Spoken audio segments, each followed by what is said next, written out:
All right, I think we're about to get started, so if you can grab a seat. I think there's 8 people left in the beer line over there. So close. All right. This is working really well. All right, everybody, if we don't get started on time, there will be tariffs. There will be tariffs of some sort of percentage on some sort of thing if we don't get started. So, all right, why don't we go ahead and get this party going? All right, we'll get there. Okay. So close. Awesome. Okay, thank you. First of all, welcome, and thank you for making the choice to be here with us today. I know you have a lot of other options, though I don't know, Kraken are not doing that great. The Mariners can't score. I know, the people in front are like, why talk about the Mariners so quickly? And I have in big letters here, because I forget to do this every year, I'm Dennis Karlinsky. Thank you, I'll take that. It pays to bring your classmates with you. I can hear them on the left. I am a proud Foster alum from the class of '01. It is, man, it's cringe. It's not cringe because of Foster. Just think about it. There are full-time 2026ers here.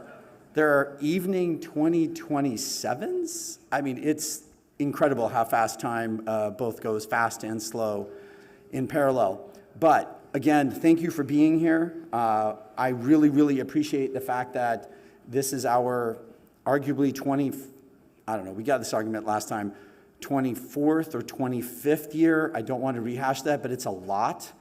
And on top of that, one of the things we start with all the time, which is my favorite, is we're going to check to see just where the audience is at in terms of their familiarity with the event. So, and the beer line's almost clear, so this is perfect timing. How many folks is this your first one?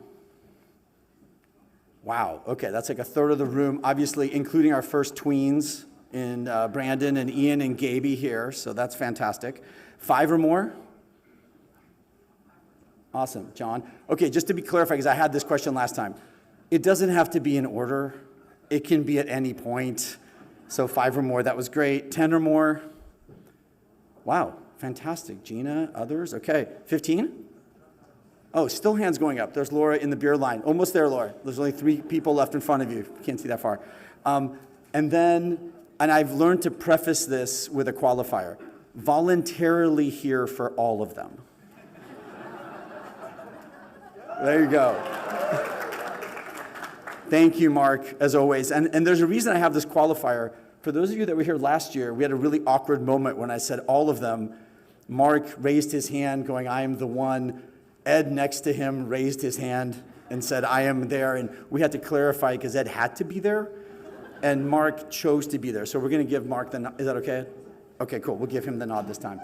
All right. With that, we also started a newer tradition in the last 3 years, and that is that we actually have a presenting sponsor. And the incredible team at Whittier Trust was that presenting sponsor that started with us. Actually, it's now 2 years and now. And we are very delighted to have them back in the mix this year.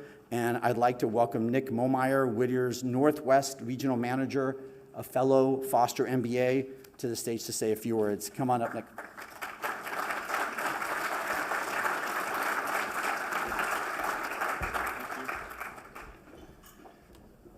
Dennis makes this look so easy. So good evening and welcome. My name is Nick Momeyer. I'm a senior portfolio manager and also the Northwest Regional Lead for Whittier Trust. I'm really excited to be here for several reasons. First off, as a representative of Whittier Trust, which is a multifamily office and wealth management firm with deep and enduring roots in the Northwest. And this actually marks a very special year for us. It marks our 25th anniversary in Seattle and our 60th year of serving clients within the Northwest. And over those decades, we've learned that enduring relationships are the foundation of what we do. And the relationship that we have with the University of Washington, and specifically the Foster School, is also very special to us. This marks the third consecutive year, as Dennis said, where Whittier sponsored the State of the Economy Forum. And we're thrilled to support an event that provides such valuable insights and perspectives to the broader community. And personally, it's always very special to be back on campus, especially when the cherry blossoms are blooming. As a proud UW MBA alum, so nearly 20 years ago, I actually sat in class with Professor Glassman and Professor Rice, listening to their lectures and gaining a foundation that still shapes my perspective that I step into work with every day. So on behalf of my colleagues at Whittier Trust, I want to say welcome and thank you for joining us tonight. It should be a very interesting conversation. So thank you. Dennis, back to you.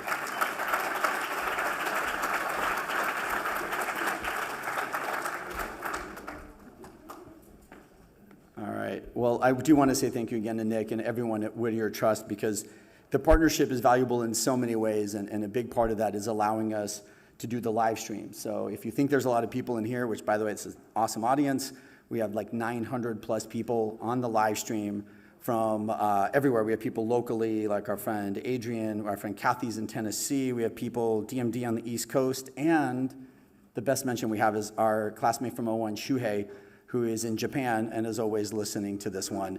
And I know I ran the joke last year, but he really does have that app where you push the button and like a spreadsheet pops up when your boss walks by, because it is daytime there. And then he goes back to listening to this amazing panel and event. So Shuhei, if your boss ever listens to this, I just realized you are definitely in trouble, my friend. But we have a lot to cover tonight, and we're gonna get started, and this is gonna be, we're moving high tech, by the way, because usually I have 3 pages to introduce this man. It probably isn't even enough. We're gonna use a QR code for this, according to my sheet here. Mr. Chris Mefford, who has done a fantastic job year after year. He's a 2002 Evening MBA. He's the president and CEO of Community Attributes and has an amazing background that you can find on this QR code. But Chris, come on up and regale us.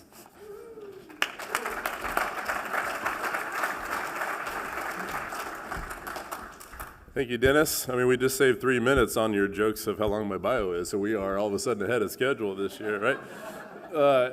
Last call for the QR code on the screen before we get into actual content here. I'm very grateful to be back with you here this evening. By way of a teeny bit of introduction, my name is Chris Mefford. I run a company called Community Attributes, which I founded in Seattle nearly exactly 20 years ago. We are celebrating our 20th anniversary ourselves in a few weeks, and very proud of that. As a small business person with all my weaknesses that have held our company back over the year, that means I've run payroll myself individually 1,000 consecutive times for the Community Attributes, right? So those of you in big companies, just know that's not your burden in life, and that comes with the territory. We are in Memphis, where I live. I can explain to that offline as you wish, but it does afford me some good new perspectives about the Seattle economy, which I've studied since the mid-1990s when I first relocated here. We have a team in Denver as well. We are active in land use planning. We work mostly with municipalities and state agencies doing economic impact studies. We do a ton of work in the private sector, though. Very proud of clients like Boeing and the Kraken and all kinds of economic impact work to help them convey their importance to public audiences and legislators about how important individual companies are. You would think, if anybody, the state legislature in the state of Washington would not need a regular reminder of how important Boeing is to the statewide economy. But nonetheless, I'm here to serve in that regard, and I do prop that up from time to time to remind people that their policies do matter and how they affect big companies is super important with our statewide economy. As a small business, I will say, you know what small businesses need more than anything? It's a big business. So we need to understand that interrelationship of the economy about how we keep a vibrant economy, a very well-diversified economy. The aim of this talk is to arm you, to equip you with some empirical data and observations about the local economy, the national economy, and the global economy, the extent to which I have any knowledge in that area, and to bring it into the conversation so that as I get out of the way and have our VIPs take the dais and speak to their expertise that we've all had the benefit of learning over the years, we are at at a level set with what's happening on the economy. I am an evening MBA grad myself from O2. I had Professors Rice and Glassman, which I'm very, very grateful for, and look forward to this event all the more from my own personal perspective as a result. It's been a week for economic news, right? When you give talks like this, what you hope is that not a lot changes as you get ready to walk up and take the podium, because you don't want your slides to be irrelevant because someone tweeted something stupid over the past few minutes. This week has not afforded that luxury. We have a joke when we get together and prep for these meetings. Okay, we've learned in the past few years to have our last prep meeting as close as possible to this night, so we're as relevant or current as can be. And I think even so, none of us would have imagined the volatility that transpired since the time we got together to get ready for this. So I'm going to talk this evening as efficiently as I can to ramp up to those big issues that are on everybody's minds. I'm starting local, and I'm starting with good news. Let's practice some gratitudes about what's happening in this world around us here in the heart of Seattle, Washington, on the University of Washington campus, and just to have a Zen moment with your cherry blossoms there to know spring comes every year, and this is a beautiful thing, and the University of Washington is an incredible asset to the city of Seattle, to the state of Washington, to the Pacific Northwest, and the United States, and the world, and that's where we're going to start, right, with that moment there. A big thing in our country, as you all know, is divisiveness, and it may surprise you, but my ability to live in Memphis and look back at Seattle and the West Coast, it may surprise you, but different parts of the country have different opinions about other parts of the country, right? And so in that spirit of bridging a divide, I'm going to start with some good news, and I'm going to challenge you all to embrace Washington State University for a moment with this let's all get along and be all Washingtonians together here. Andrew Kruger, as you all have heard from with this, he truly needs to be appreciated as the heart of this event for getting people together and getting us lined up to talk about things. He reminded me as we're getting ready for this, he's like, Chris, we can't overlook some of the climate challenges. Is there anything you have in the ray of good news? So I'm going to talk about fusion energy for 2 seconds, right? Mostly because 2 seconds worth of knowledge is what I have to offer about fusion energy. I have had the chance to work with a brilliant physicist at WSU named Chris Keene, and he is helping to galvanize efforts across the West Coast to take this fascinating new form of nuclear energy that is completely safe, emission-free, and perpetually renewable, and they have made tremendous strides globally, and many companies in the Seattle area are leaders in this regard. And Chris from WSU is a big champion and advocate of this and helping make it happen. So in the spirit of great things happening, especially in the area of climate change, pay attention to fusion, because it is potentially a world-changing technology that can truly change everything we think we know about carbon emissions, electrification, and how the world turns. You may research on your own the science behind fusion energy, but I just wanted to plant that seed in the spirit of things that are happening. Other great things I want to celebrate, thank you, Dennis and Microsoft. I mean, come on, 50 years, right? There is no tech economy in Washington State without Microsoft, right? Love Amazon, love all the technology companies that have come. None of that would happen had Bill Gates not decided to move Microsoft here from New Mexico. I had the great pleasure of catching live, purely coincidentally, Bill and Steve Ballmer and Satya Nadella on CNBC just a few days ago, where they did a live interview. Unfortunately, they were clouded by all the tariffs conversations. But at some point in the conversation, Bill reminded folks that the company is based in New Mexico, when he and Paul Allen were getting the company up and moving. And he said, I had a choice of moving it to either Silicon Valley, but instead I chose to move it here to Seattle. And he said, I think that worked out all right, right? And, thank goodness that Bill Gates Jr. decided to make that move, and that transformed the economy in profound ways that we still benefit from today that will come through my slides. Other great news is Bellevue, Washington, right? I mean, it's unbelievable what's happening there. I moved to Seattle in 1994. That is not the Bellevue of 1994, right? There was Barnes & Noble. You could drive from Barnes & Noble to the mall because you'd want to drive because it was nothing to see between those two places, right? And now it is the emerging tech center. The city of Seattle has done great work of encouraging tech companies to locate into downtown Bellevue. So we're grateful for that regional cooperation. And as a result, things are thriving in Bellevue, right? We've got light rail that's hooked up there. It's not quite hooked up everywhere else yet, but it's a great little trolley line to Redmond and back.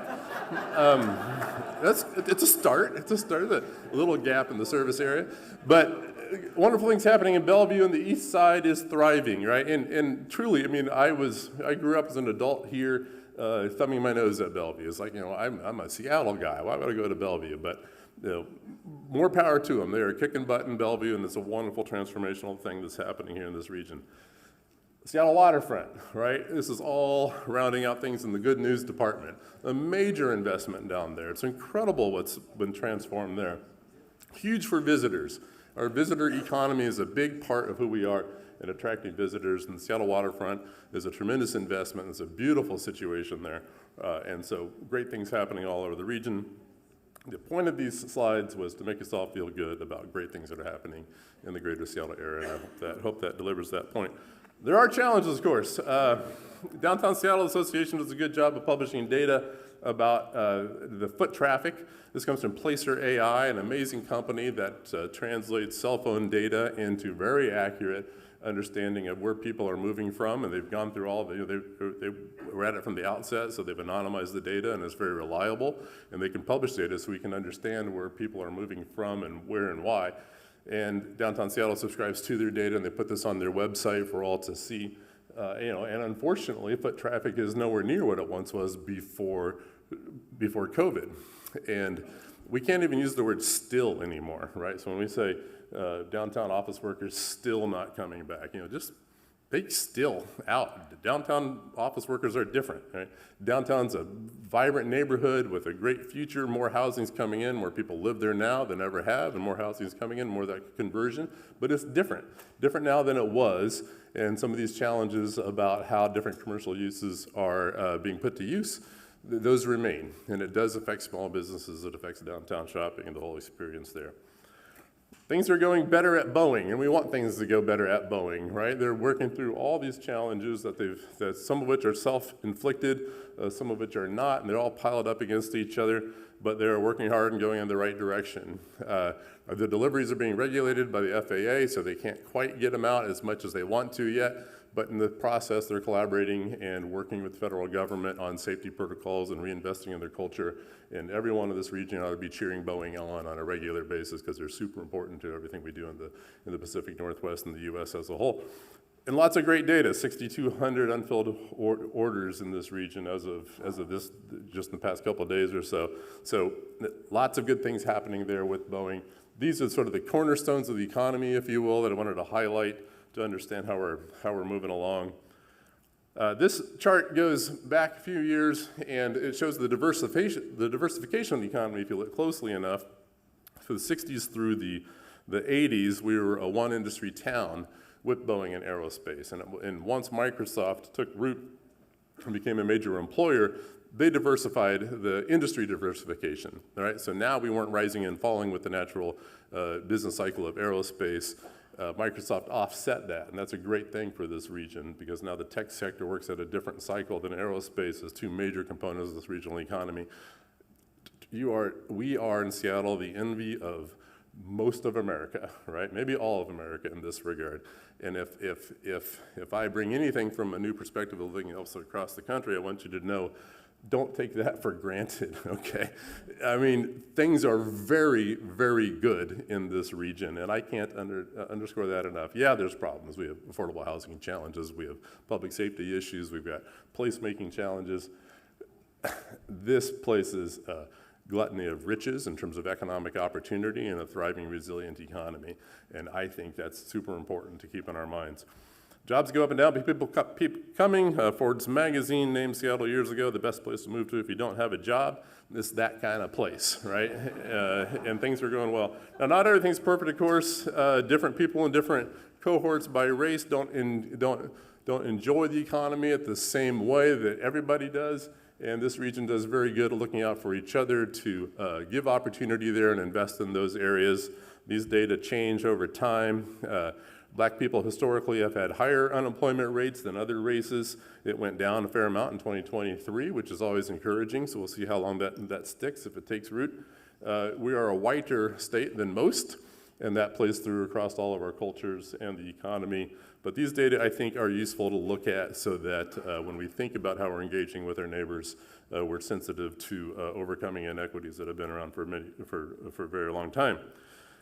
Home prices, of course, are a constant conversation here. This is data to validate that from the Case-Shiller Index, a nationwide company that publishes good data and normalizes things across condos and houses. Compared to some of our peers, we are much higher. If you go back, just look at 2012 or so as a starting place. Other places like New York and Chicago have increased a fair amount more recently, but we're still at the top of the heap in terms of price increases at housing. That's a supply conversation. There are many people across the state of Washington that are investing heavily. Your state government, the Department of Commerce, are doing great work to try to change this and to switch that. And it's a high-ranking topic for everybody. We have very high incomes, and with high incomes come high home prices, right? It's not all Californians selling higher-priced home and moving to Seattle that are driving up prices. It's a vibrant economy with well-paying jobs that relates to high willingness to pay for housing. So it's a supply conversation. How do you affect zoning? How do you get local leadership to buy into targets and to commit to these things to make it happen, and to have the conversations transparently about what's working and not working to increase affordability? There's all kinds of land use issues that are in there, right? But I'm just going to pause it for there. We can come back to it when interested to talk about some of the housing challenges. But in the spirit of what's working and challenges, that's some of the just some data to warm the conversation up, if you will. Jobs are continue to growing because of our diverse economy, because of the diversity of the major employers that lead to this. It's a very resilient economy. And this isn't happening all over the country, I promise you, but a good moderate growth rate is still to be expected in this region. There have been tech layoffs, I don't need to tell a lot of you in this room, and those layoffs have not translated into higher unemployment rates. Job opportunities are there, and they are there in an economy of this size, and there is an opportunity to move around. So when some of these global layoffs happen across individual tech companies, yeah, they hurt here locally, but as an economy, it absorbs that very, very well because of the low unemployment rate and the myriad of employment opportunities. Okay, switching to some U.S. data, if you will, here. There are fears of inflation, fears of no growth with that. It's what we call stagflation. The CPI came out just yesterday, so yeah, we updated our slide. Data came out yesterday, and here we are, right? It's lower than expected. It's of great concern, of course, with all the volatile conversations around tariffs, so we'll see how that plays out. It's much lower than it was. 2.4% is almost down to their target. CPI is not as good of a measure as the gross domestic product deflator, but it's a leading indicator, and it's better than feared. The federal funds rate, this is a monthly average. So the Fed cut rates 3 times in the latter half of 2024, in the middle of the month often, so that monthly rate sometimes is a blend between those 3. I would love it if they just stopped. Just leave, if in one, they have to be able to do that if the economy's where it needs to be able to stop goofing around with the interest rates. I think it's the predictability and the stability of these rates. Right now, if we go forward to mortgage rates and things, if you look at the borrowing rate compared to inflation, then that matters. Here's the interest rates adjusted with inflation over time. Yes, it's still higher than it has been recently, going back the past 10 years ago. But if you look at it historically over time, I think we're right where we want to be. We're right in the middle. A 6.5% rate for mortgages, I think it's a great rate. It's not my rate, but it's a great rate, right? It's for the economy, right? I mean, it's transitions are hard, right? Because it's like, well, why do I want to sell? I don't want to give up my sweet 2.25% interest rate. I'm not going to sell, right, and go back to a 6.5% interest rate. I know that's painful, but if we just hold steady and we don't look at mortgage rates as something that stock market volatility ought to dictate a reaction to, prices acclimate, home values acclimate, the stability is there. You need to have a place to go when times are really hard, not fabricated to be hard, but really hard. You want to be able to lower those rates to encourage borrowing and spending, and you can't do that if you keep it down at zero all the time. So that's what I have to say about that. Consumers' savings rate's low at 3%. It's been negative in the past. Personal debt's at 21% of income. That's kind of the way it's been for the past 10 or 15 years. It was not our parents' generations, how they saved and borrowed. We are more comfortable with debt than any generation ever, of course. The bar chart, the line chart shows business profits, undistributed profits, and that's something that doesn't usually make a lot of news and headlines. These are undistributed profits by businesses across the U.S. They've gone up and they've stayed up. So businesses across the country are sitting on a lot of cash.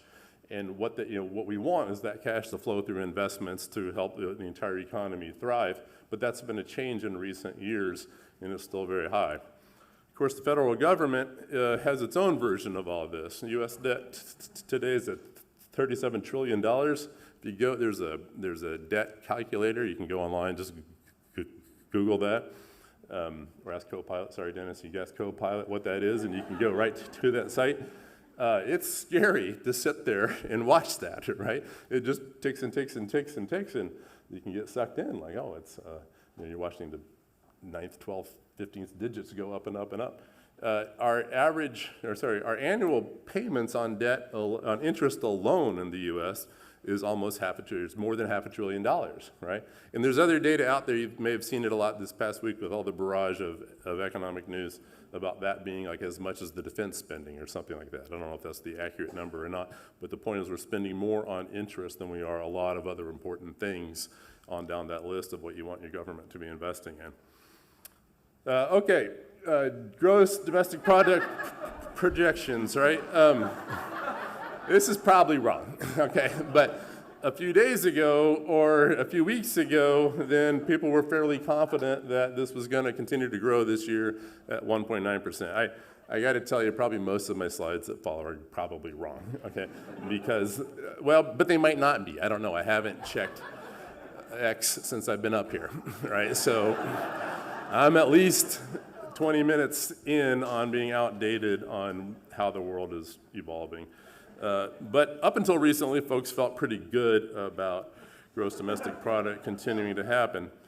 This is how it plays out this is looking back in time, how gross domestic products have gone up and down with the different shocks and the recessions that we've had.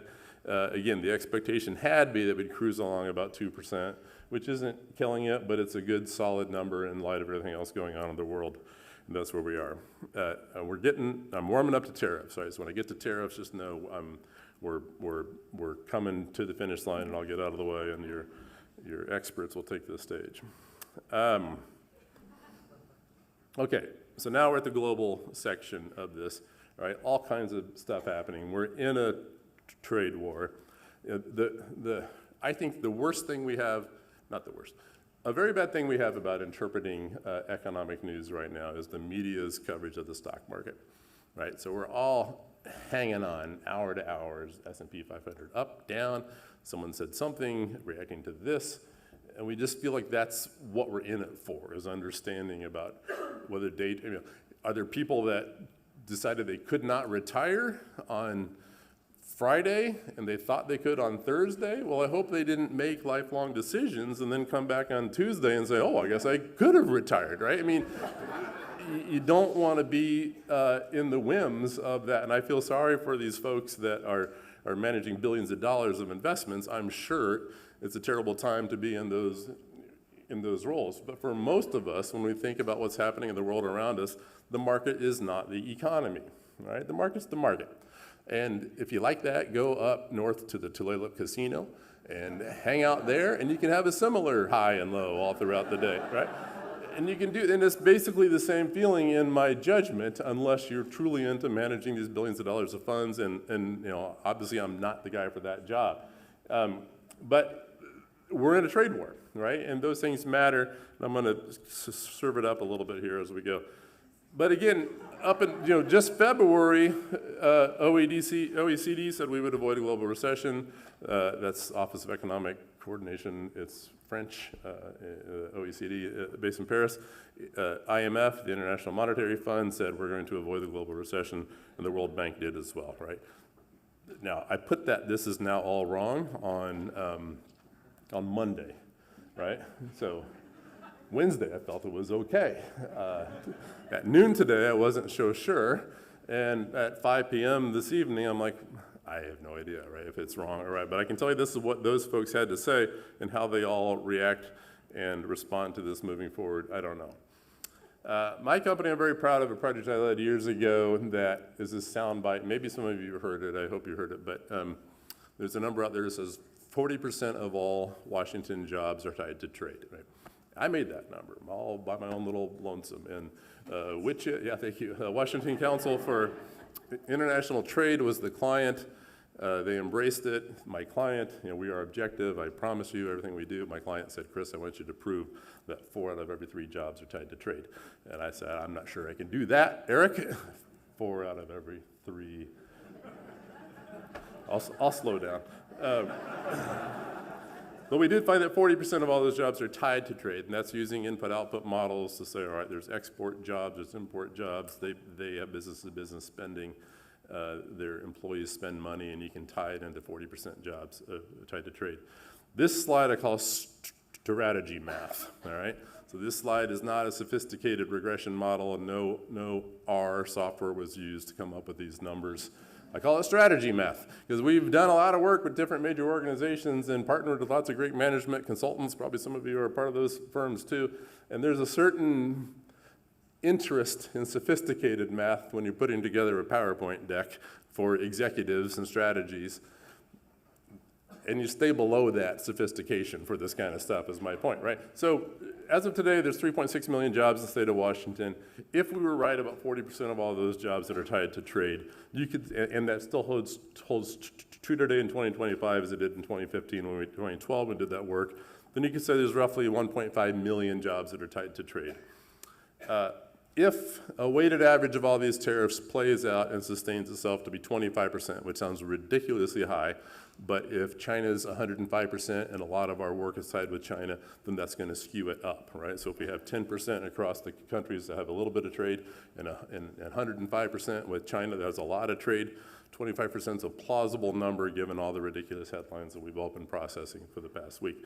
So if that's true, and let's say half, then let's say that 25% tax has some elasticity tied to it to how these jobs play out. Let's say it's only half impactful, then it's possible that 180,000 jobs in Washington state are lost due to tariffs, right?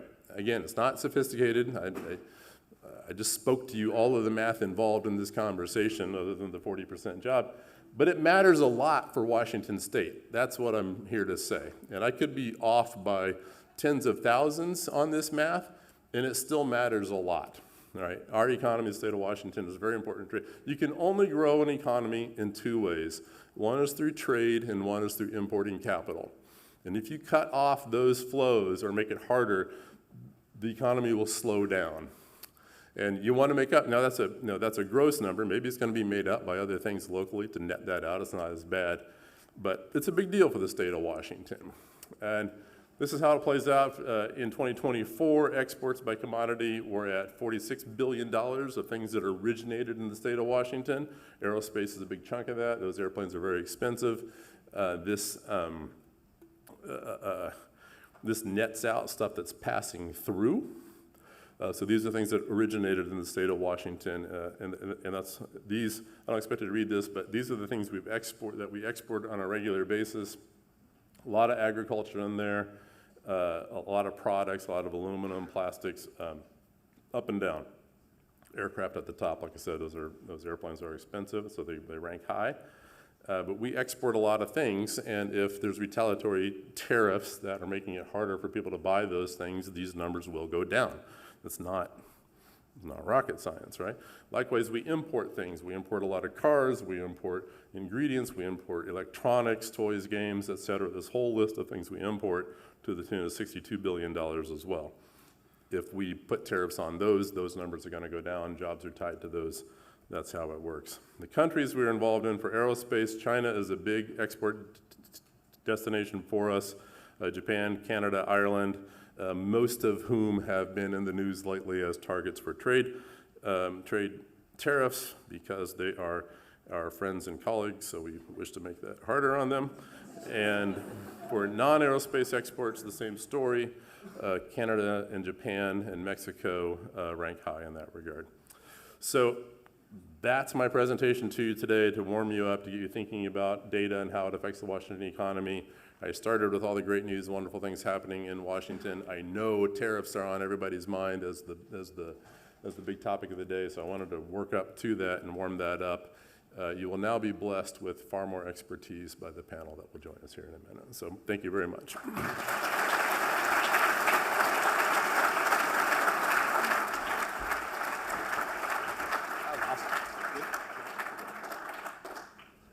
Okay, so given the fact that there was a couple of slides up there, what we normally do, we try to summarize for those that couldn't take everything away. Correct me if I get anything wrong, obviously.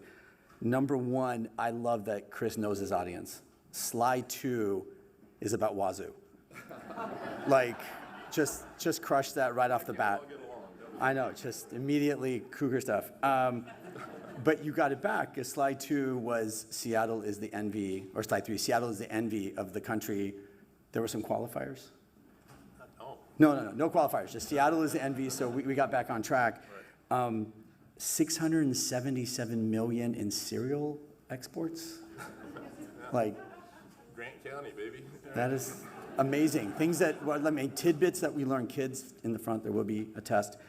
And then, obviously, the easiest takeaway, Chris is 100% confident in all 2025 and onward predictions. Right. Like, rock solid, nothing can go wrong between now and... Your whole 401k on that. Exactly.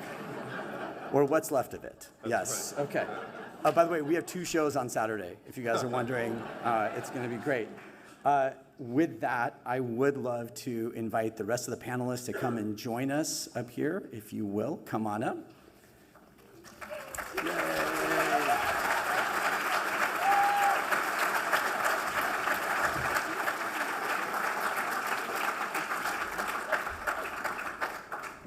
Don't worry, I'm going to introduce them, in case you don't know who they are.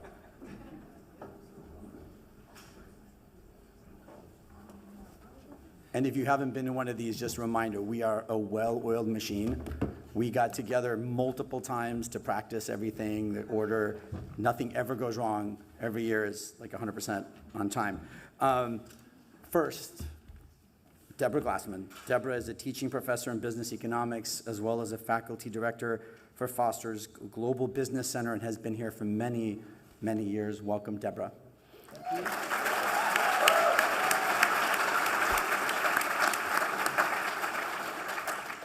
Next, we have Phillip Bond. Phillip is the Edward Carlson Distinguished Professor in Business Administration. He joined the school in Foster 2013, and this is his first State of Economy Forum, so let's be extra nice to Phillip, okay?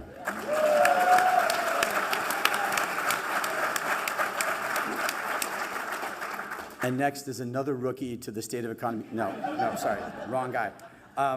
Next up is Ed Rice. Ed is in this. Oh, okay.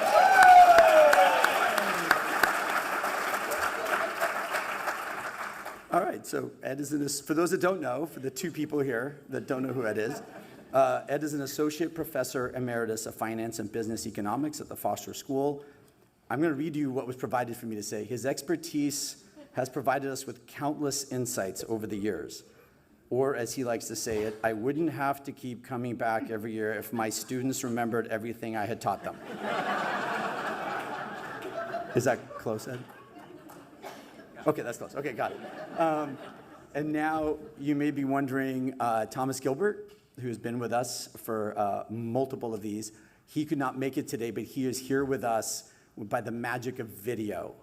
So with that, I'm supposed to like cue video and things happen. Good evening. I am very sorry that I cannot be with you guys in person tonight. The State of the Economy Forum is an event that I love. I love reconnecting with you all. I love sharing humor with my colleagues. But there's another love in my life, and that's the mountains. So right now, I am in Kathmandu, about to get ready to hike in the Khumbu towards Everest and climb a few summits around the summit of the world. But I am thinking about you. I am with you in spirit, even though my cell phone is disconnected. I have no Wi-Fi and no cell reception, so don't text me. Nice.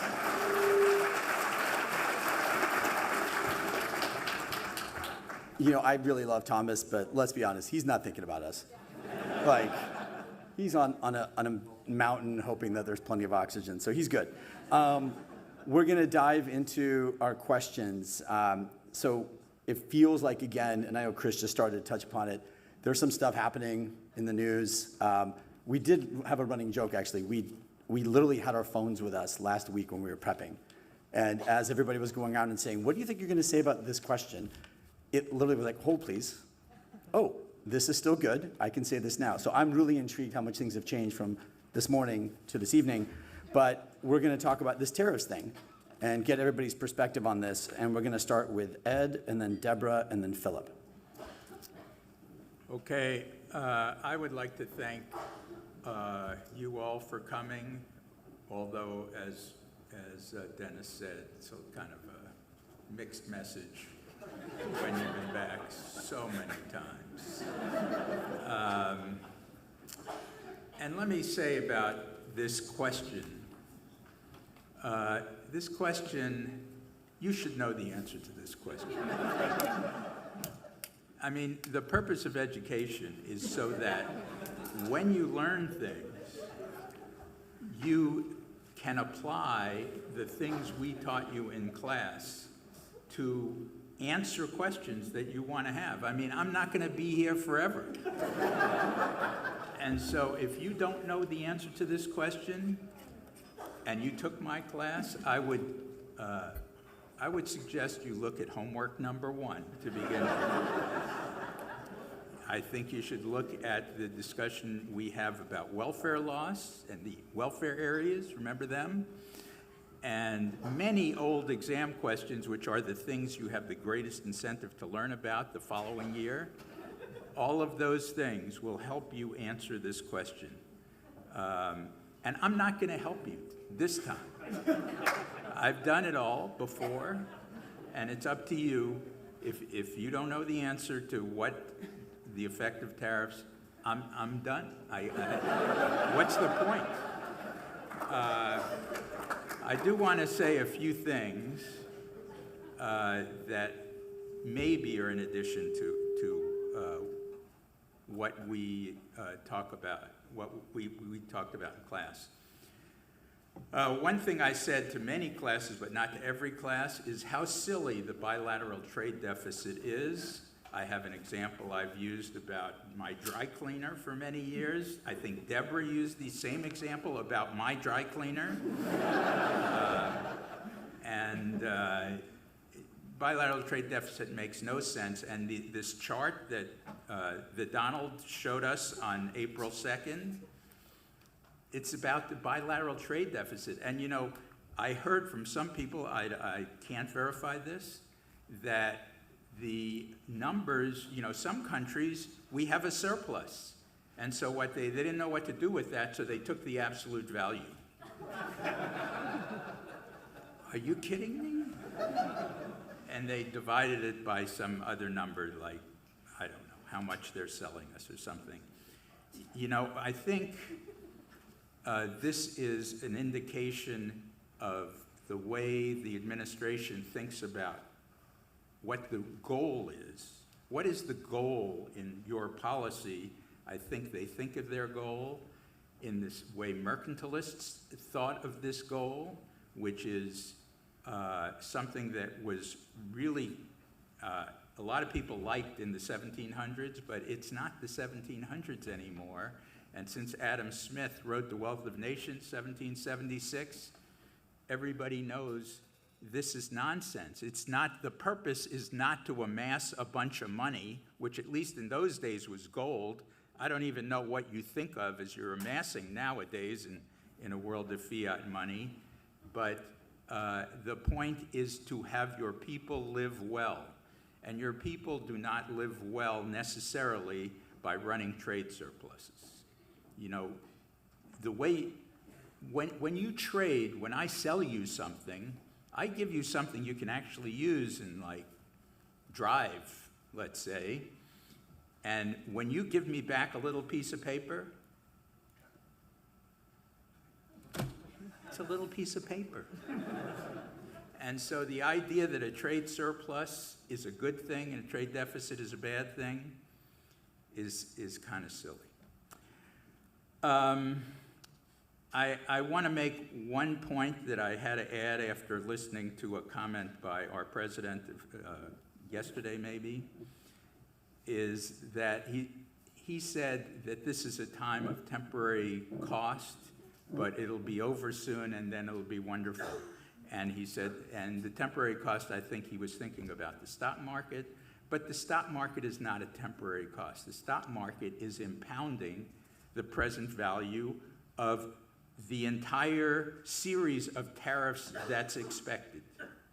And what that means is this is the change, it shows the change in the probability of tariffs being various kinds, reflects them, and then multiplies by the loss that companies would expect. And this, so that if they actually implemented all these taxes forever, we're talking about an astounding amount of loss, like in the range of at least 20–30% of the economy. Now, I don't know if I believe that estimate, but that is the one coming from the market, and it's only because they think these are going to be reversed that we have as small a decline in the market as we have seen. So I think, so that's really all I have to say about tariffs. You go figure it out. And if you have trouble, I'll give you my consulting services and correct what you should have learned back in the day.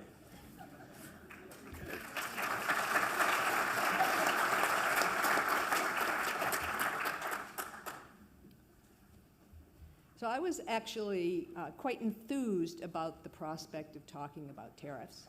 I have a lot of opinions, and I started making some notes about tariffs. And that was about a week and a half ago. I thought maybe I would talk about some scenarios. You know, would there be retaliation? Would the total size of the tariff be passed through to consumers, et cetera? And then the president announced the reciprocal tariffs about a week ago. And, so I thought I would talk about them in a technical sense, you know, how he came up with the numbers that we all saw. I was particularly interested in the case of Lesotho. I was going to use that as my example, and talk about tariffs versus non-tariff barriers, et cetera. And then the tariffs against many of the countries, most of the countries other than China, were paused on Wednesday. I think that was yesterday.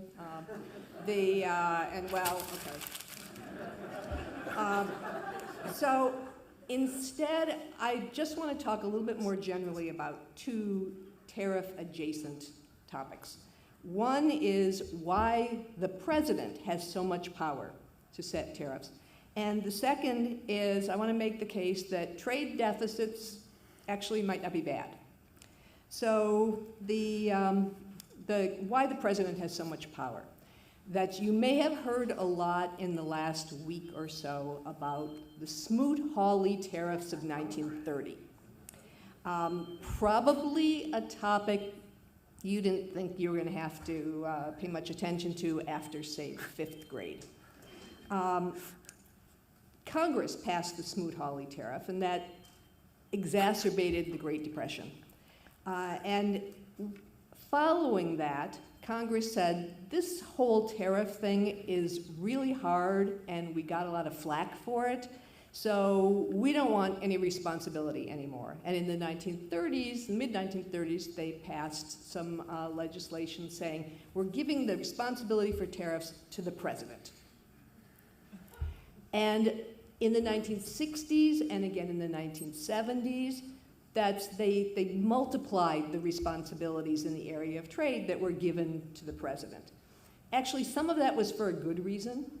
We had international agreements that were being negotiated, and it was quite clear that if we gave Congress the chance to amend agreements, like the one that created the World Trade Organization, that it would be a mess, because we'd have an international treaty that had been negotiated, then it would go to Congress, and Congress would change it, then we'd have to go back to the countries we negotiated with, and you can imagine we'd go around in circles forever. So it made sense that the executive branch had the responsibility. But we have been left with the legacy of that, which is that tariffs can be changed basically with a stroke of a pen or Sharpie by the president.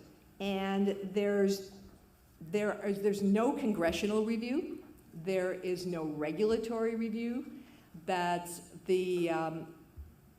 And now Congress is starting to say, gee, maybe we should have a role.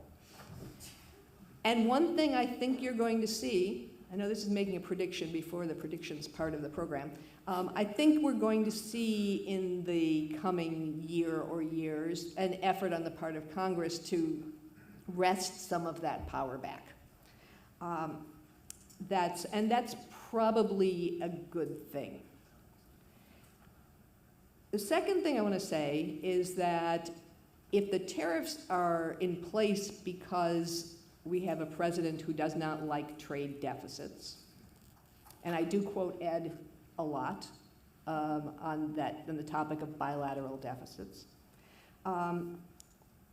then it's important to remember that trade deficits in a lot of respects are good. They're a good sign. They are a vote of confidence in this country. You probably have in your class notes that you refer to often the investment savings relationship, which tells us that in the long run, tariffs and relative prices of goods do not matter for international trade. What matters is the balance of saving and spending in a country. And when we have a trade deficit, we are bringing foreign saving into our country. Those are the little pieces of paper that Ed was talking about. When we draw in foreign savings, that's the vote of confidence part, because the people in other countries are saying, we want to invest our money in the US. We think that's where the best investment prospects are. And by financing investment in this country, they are promoting economic growth in this country. So instead of slapping tariffs on hundreds of countries, we should be applauding the fact that we have people who want to invest here. And we should be thankful for it. Over to you. Great, thanks.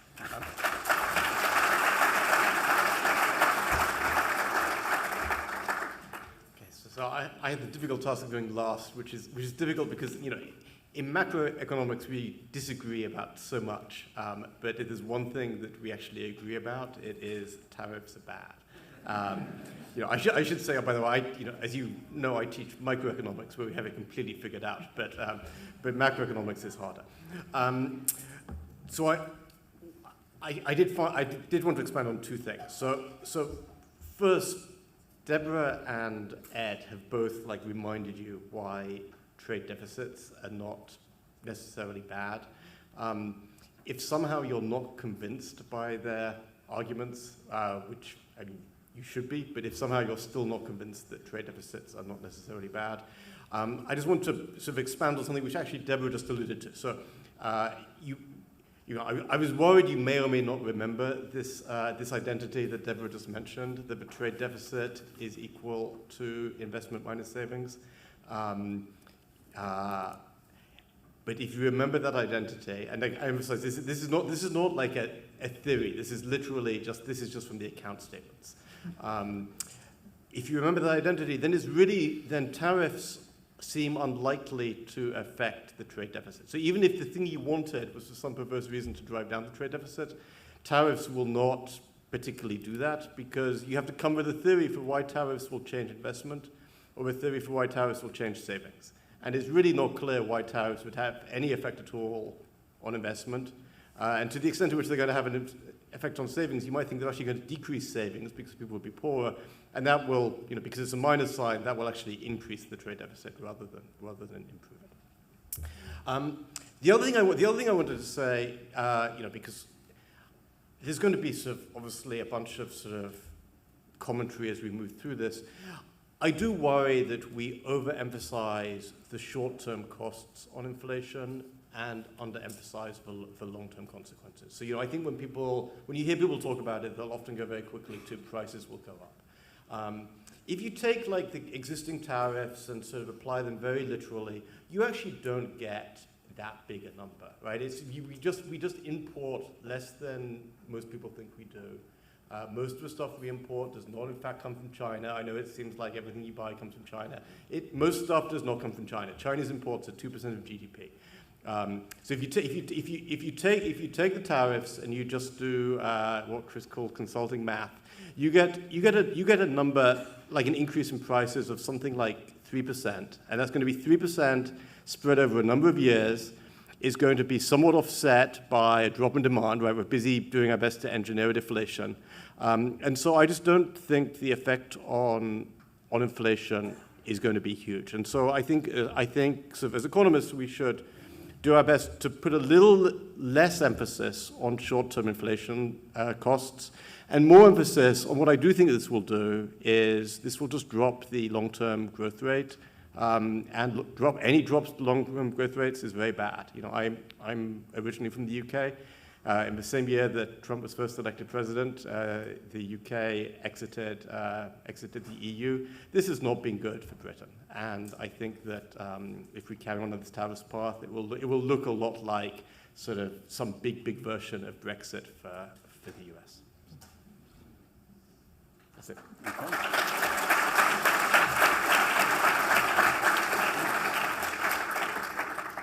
All right, so this is the part where I'll give you the first warning that we're not ending on time. Just if you have to text your babysitter or somebody or get the Uber later, because we will be going after 8. Couple of thoughts. One, Ed, way to start everybody off with guilt. That was awesome. Which does also remind our panelists here that I don't think anybody brought paper homework notes with them. No class notes from number 1. Debra, first use ever of a prop at this event. That was fantastic. And though I do have an issue because I was hopeful on this, the penguins. They've been ripping us off for years, and none of you addressed the issue of the penguins. But maybe at the end it'll be in your prediction section. Someone's got to stand up for them overcharging us for something. Moving on. Now that we've solved tariffs, which was awesome, we all agreed they're bad, I think. We're going to turn our attention to the national debt, which I believe we pay $582 billion a year to service. Is that close? All right. And where things stand and the effectiveness of fiscal policy in today's environment. We'll go with Debra and then Phillip. Well, thanks first to Chris for providing the numbers that give us the context. I was going to say the debt was $36 trillion, but I stand corrected, it's $37 trillion now. And clearly where the danger lies is that we have this burden of debt service. We pay a lot of interest. Interest rates are higher than they were a few years ago, and you apply a higher interest rate to a higher level of debt, and your debt service burden is growing. That's It is important to recognize that we do not have to go all the way to a balanced budget in order to deal with the problem of debt and deficits. There is something we call the debt sustainability condition. It has to do with the interest rate on the debt relative to the rate of growth of the economy. And if you add into that the fact that the U.S. has a special privilege in that we have a currency that is accepted worldwide and that there's have assets there's lots of demand for, we are able to, or have been able to up to this point in time, roll over our debt at roughly the same interest rate that we acquired it, and that means the market is telling us that our debt is sustainable. Now, probably won't be sustainable forever into the future, and we do need to think about getting the balance right. And where the action is now we're talking about Congress, and if we want to reduce the government budget deficit, we have to decide on how much we do it via government spending, that is cuts, and how much we do it via taxes, which is taxes going up. And the political parties don't agree on that. Within the political parties, there's no necessarily agreement on that. We've seen a lot of apparent cuts in government spending, and I'm not sure it's going to actually make a big dent in our government budget when the dust settles, because the people costs at, for example, the Department of Education don't add up to trillions of dollars. And I'm not sure we can fix the problem by nibbling that way around the edges. So this is a long-running story, and there are going to be a lot more chapters to come on that.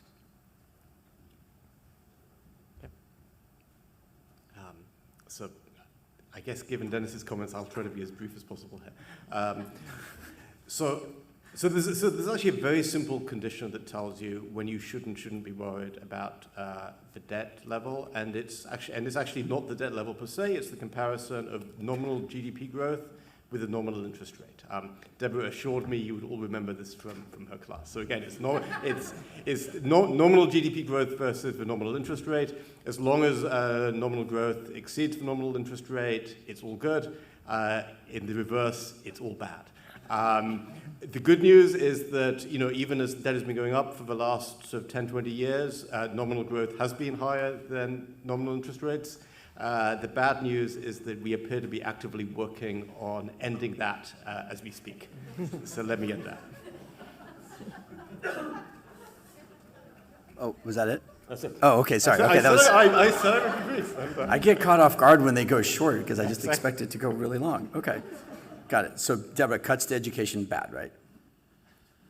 Sorry? Cuts to education is bad. That's, as the principal investigator on a federal grant from the U.S. Department of Education, I'd say bad. Yes. Agreed. All right, by the way, this national debt clock is mesmerizing. Like, it's never good to look at it in front of 300 people, but the numbers change really quickly. I think we're like 100 million in just from hanging out here. Okay, so we've solved tariffs. We figured out, obviously, the debt and fiscal policy and strategy. Now we're going to move on to the Fed. I figure we can probably solve that in about 8 minutes. And basically, how is the Fed operating in today's, we'll say, unique or interesting is the word of the day, I think, environment? We'll go with Chris, Debra, Phillip, and Ed. Well, I mentioned some of this from my perspective in my remarks that, one, I don't like that the pressure is on interest rates as such a primary tool in fixing all of our economic woes, right? It is a tool, one of many.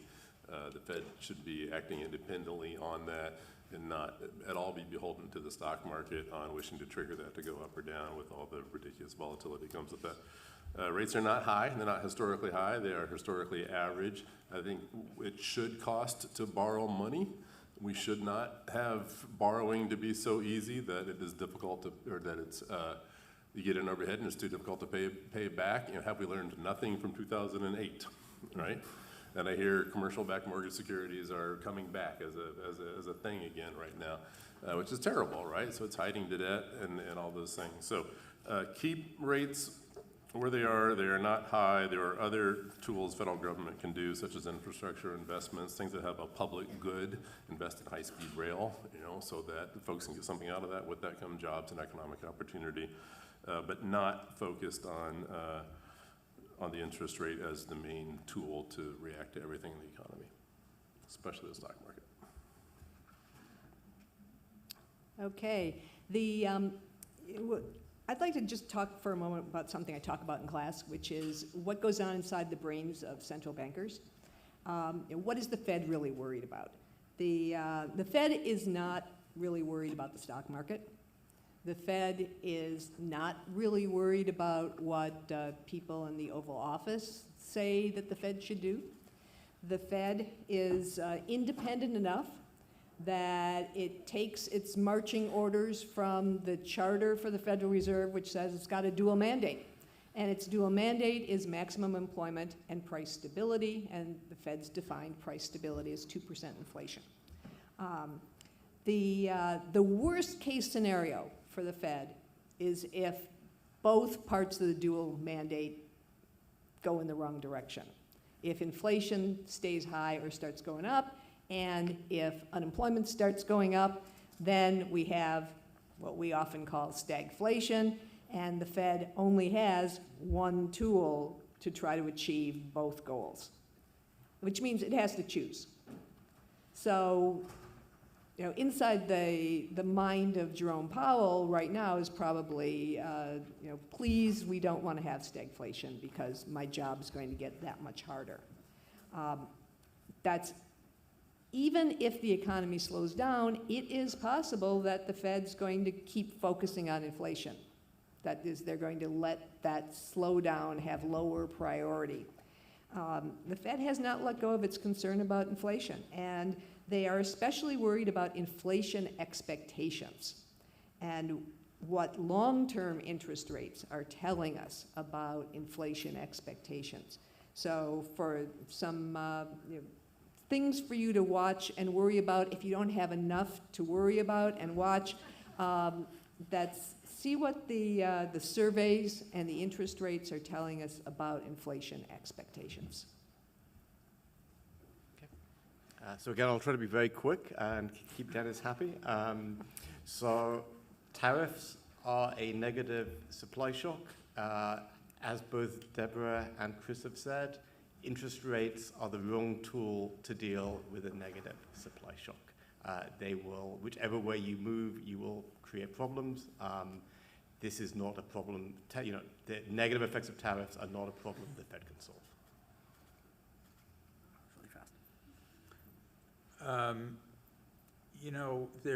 There is a lot of concern about the independence of the Fed and whether the Donald should be able to take current Fed chairman, who, because I'm old, I can't remember his name suddenly, but whether he could fire him and put in one of his guys. That would be pretty disastrous. And the reason, and it's not because of who the president is, traditionally in the history of Fed people and elected people, the elected people are always hoping for lower interest rates, especially right before the election. They just say, let's do lower interest rates because that will spur the economy. Any inflationary effect is coming down the road. I won't have to pay for that. I'm in an election now. This has gone on for years and years. And now, replacing the Fed chairman with somebody who is beholden to political interests is a recipe for overexpansion of the money supply, interest rates that are too low to be supported by the economy, and really the end of the world's dependence on the sanity of U.S. monetary policy. And that sanity is really important.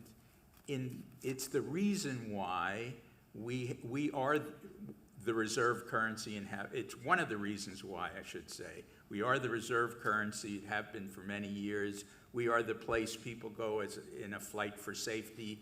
And this has enabled people to want to invest in the U.S., and they are willing to give us these goods that are really fun and keep our pieces of paper. They're willing to do that. This has helped us for years and years, and this could be ended with making the Fed more politically sensitive. Oh, nice. Okay. See, we use our newfound time to pause for effect, and then we get applause. Phillip, just in front of everybody, I don't want to make you feel guilty. You go as long as you need to, as long as it sticks in that period. Now, what I love, just to be clear, whoever had the Donald, it was set at 7:37. So that was, I don't know who's doing the bingo stuff there. So moving on, and honestly, we were almost out of questions because some of the questions that came in were actually really good. Other questions, yeah, just other pile. There seems to be this like efficiency thing going on related to the government. You don't hear a lot about it. There's no chainsaws involved, nothing. So this Doge thing, we probably should cover it. So why don't we have Thomas and Ed go over it for us? Let me start Hey, can we cue the by video? saying something that maybe is a little bit provocative. I like government efficiency. I like the idea of a Department of Government Efficiency. As you all know from working in large businesses, but even small businesses, as you grow, inefficiencies creep in. This is the nature of business. An administration as large as the federal government, of course, has inefficiencies. Of course there is fraud. Of course there is abuse. There's too many contracts. There's too many things that the government does, and this gives room for abuse. So the idea of a sort of independent entity to go in, to help analyze, to take an unbiased look at things and say, is this really what we should be doing? Do we really need all of this? Where are there duplicates? Where are there triplicates, quadruplicates? This is important, and I support this effort. However, as all of you as business owners know, you don't go through these efforts by taking a massive wrecking ball and saying, well, let's just get rid of all these departments that for political reasons we don't like. It's important to be careful, because what I really worry about is that we're going to wake up in a month, in a year, with another hurricane hitting Louisiana, or enormous wildfires hitting Montana or Wyoming, and suddenly there's no FEMA, and suddenly there's no Forest Service. And then we'll wake up to the fact that, oh, well, too late. And this is really very worrisome. So I really support this, and it's important to have people who are independent to look at this and provide frank feedback. Why are there two people doing the same thing? Can't we consolidate this so that the one person who now is not doing duplicate work can be doing something else that is important? There's an endless list of things that need to be done. Veterans that need care, for instance. And we cannot simply say, well, let's cut half the workforce. It's also important to realize that the country gets bigger. There's just more population. So growth of the federal government from a workforce number point of view is inevitable as there are more people to serve. And I do really worry about a negative shock there's always a negative shock that happens at some point. A negative shock that happens, and suddenly we realize that the department or the subgroup or sub-task force or subdivision that was supposed to address this problem that just showed up, well, they've all been let go. And the documents are gone and the processes are gone. And that really worries me.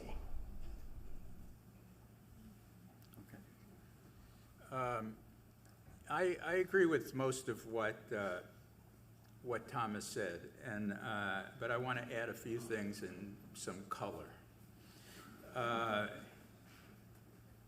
And it might take a while. So I'm going to, sorry, Dennis. I'm Oh, no, taking you've got a Philip's long time. It's okay.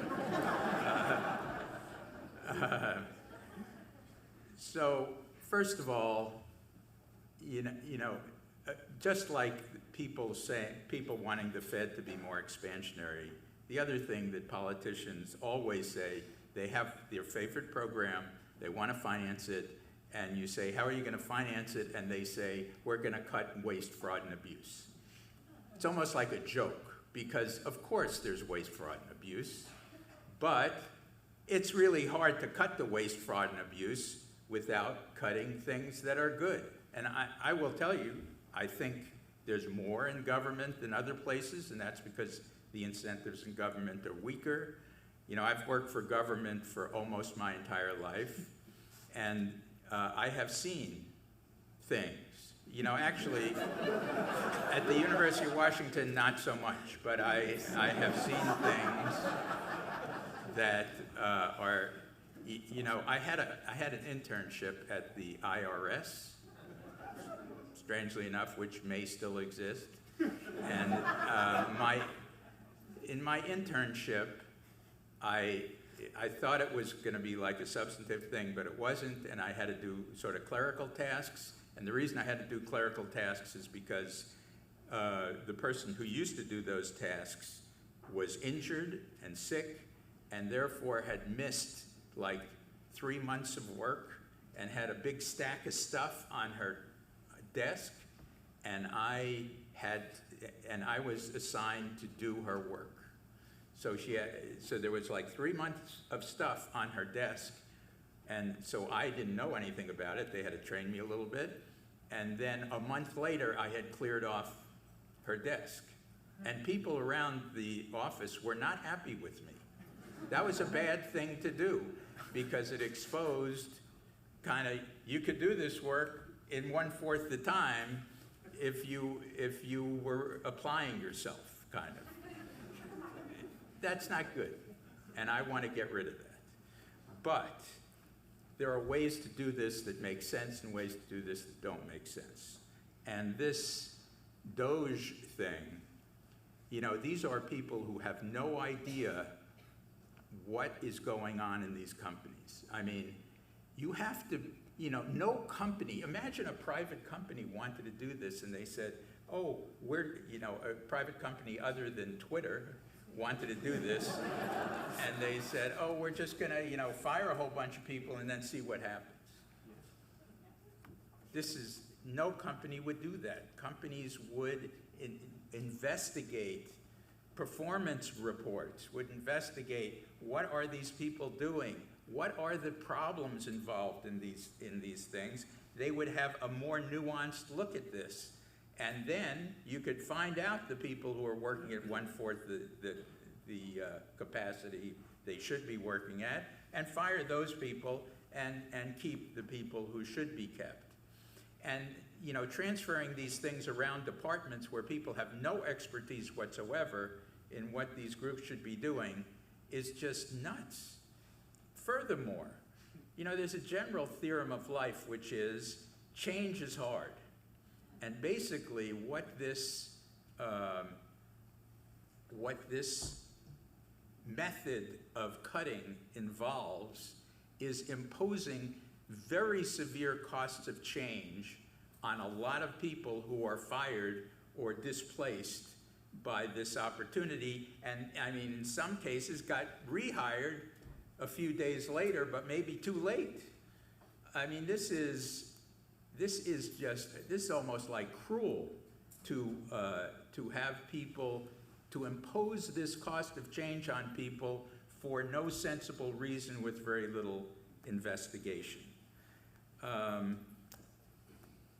One of the things we don't do in my class that is important is we don't talk about the costs of adjustment. I like a lot of the things that Doge intends to do. I would not probably have a Department of Education, although Debra's grant I would keep. just so we know. But I probably would not have the Department of Education my best of all possible worlds. But I would not be reorganizing the way these people are reorganizing. And one other thing about the way they're reorganizing, the rule of law. Rule of law is absolutely essential. It is one of the things that is a reason we can be the reserve currency, et cetera, why we have friends who come to our aid, like during 9/11 and things like that. We had NATO countries helping us. These sorts of things are really important to the economy, really important to the economy.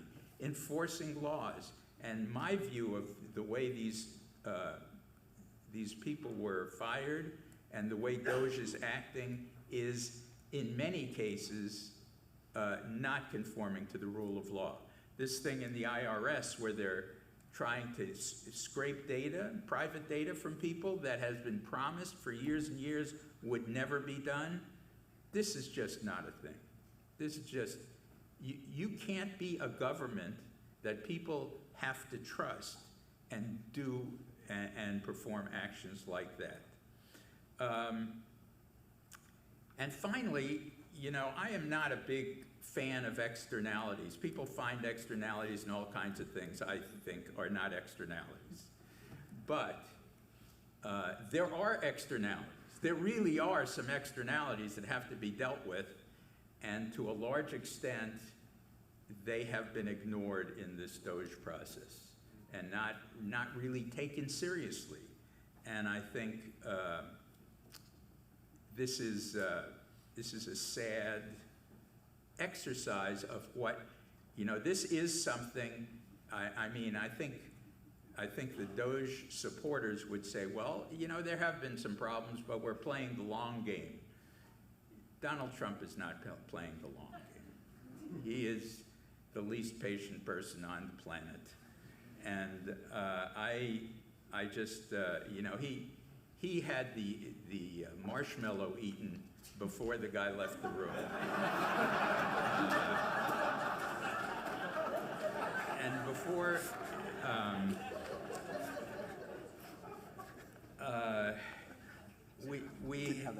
we have to consider these externalities and play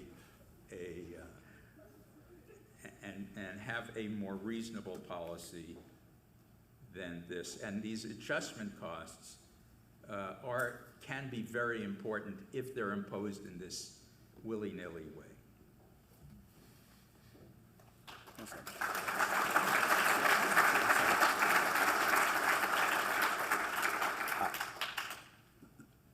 I was trying to figure out there was a couple of ones that I love, but for those of you that have been here for many, many years, you have never heard Ed start an answer with, I agree with most of what Thomas said. I mean, that's fair, right? That might be, and he's not even here, so he'll have to actually listen to the recording. Oh yeah, that's brilliant, that's brilliant. All right, we have one more topic left, and then we have our predictions. Also, just a small topic that seems to be out there today, this whole AI thing. We talked about it, I think, a couple of years ago. We definitely talked about it last year, and we're definitely going to talk about it this year. And in fact, give me 1 sec. All right, real-time editing right there. Since it's so interesting, we're going to do a family affair here, and everyone's going to chime in. Obviously, we had planned this hours ago. Thomas, Debra, I get to say a few words. Phillip, Chris, and Ed.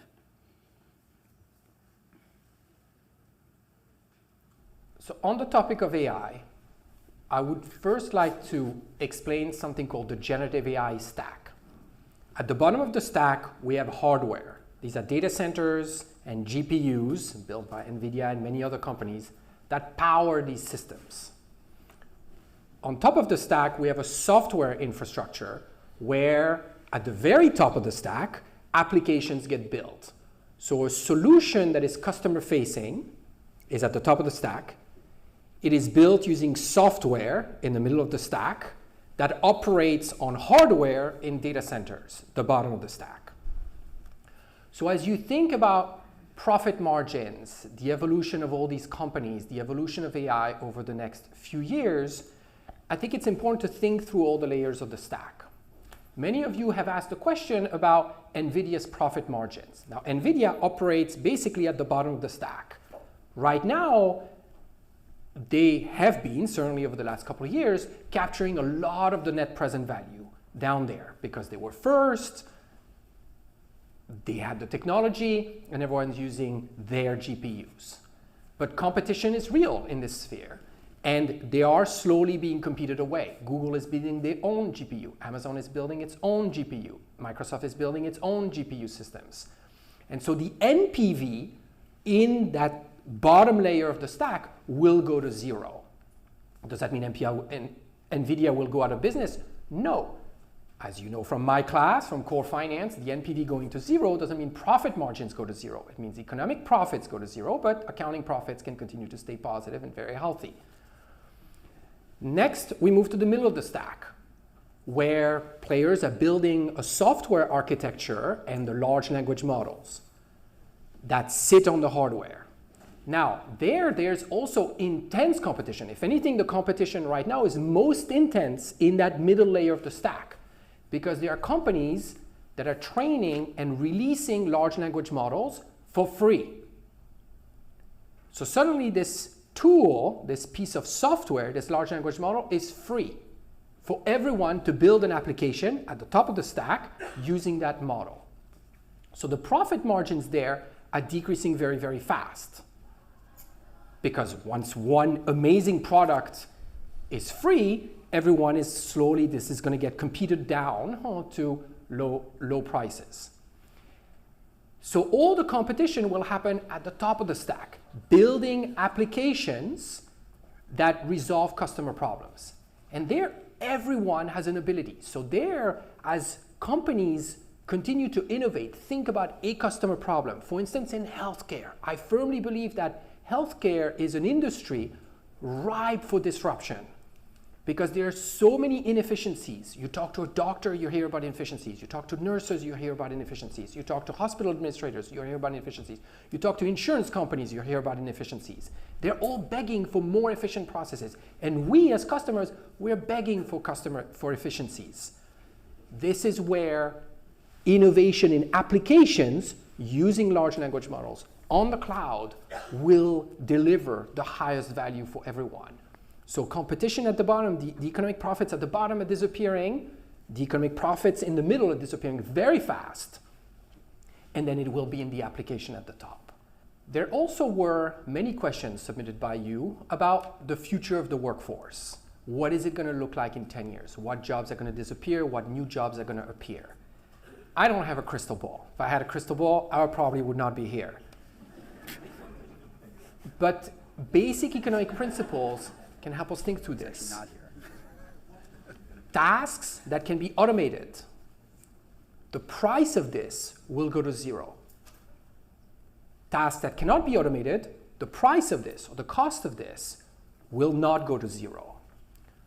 So we need to think about what can be automated using such applications, using large language models or image generation models or video generation models. Now, innate innovation, the innovation that happens in the brain of a designer, of a scriptwriter, this will never disappear. Someone has to have the idea for the next Oscar-winning movie. Now, can we then speed up some other parts of this? Cost estimation for a particular script, for instance? Yes. Can we speed up, now moving to software engineering, can we speed up coding? Can we make coders and software development engineers more efficient? Will many of these tasks be automated? Yes. I firmly believe that over the next decade, the big tech companies will hire far fewer software development engineers than they have over the past decade. Is this going to happen over the next year? Probably not. But over the next 10 years, most likely, because these models can automate these tasks. But other things related, in healthcare, for instance, we will still want doctors. We will still want nurses. These tasks cannot be automated. Some things around healthcare can be made more efficient, per my prior point. But human touch and human innovation cannot be replaced by a machine or robot. As a result, yes, the future of work will change, the workforce will change, but this is not a bad thing. The number I love to share with students in class is that in 1900, 40% of the US workforce was involved in agriculture. Nowadays, it's less than 2%. And I think we can all agree that that's good. Also in the early 1900s, there were thousands of women in typing rooms copying documents. And then the photocopy machine was invented and deployed in office buildings. And that talent was redeployed elsewhere. And we can all agree that that's a good thing. So what is it going to look like in 10 years? I'm not sure. But I firmly believe that AI can change the workforce for the better and redeploy talent in areas where human innovation can push us forward while automating some repetitive text-based tasks or image recognition tasks or sentiment analysis tasks and push us forward towards a better future.